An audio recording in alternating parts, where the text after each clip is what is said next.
dalam rangka menjaga situasi keamanan dan ketertiban masyarakat di wilayah hukum. Polres Aceh Jaya.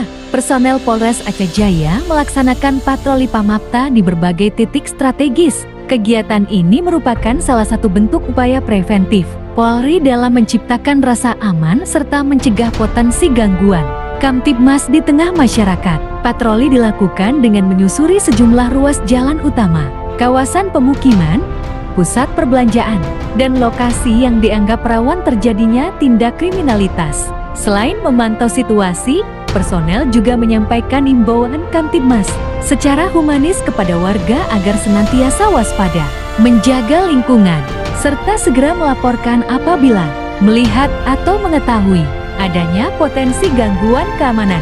Melalui kegiatan ini, kehadiran personel Pamapta di lapangan tidak hanya sebagai bentuk pengawasan, tetapi juga sebagai sarana membangun kedekatan antara Polri dan masyarakat. Dengan demikian, tercipta sinergi yang kuat dalam menjaga keamanan dan ketertiban di wilayah Kabupaten Aceh Jaya. Polres Aceh Jaya berkomitmen untuk terus meningkatkan kegiatan patroli secara berkelanjutan guna memastikan setiap aktivitas masyarakat berlangsung dalam suasana yang aman, tertib, dan kondusif.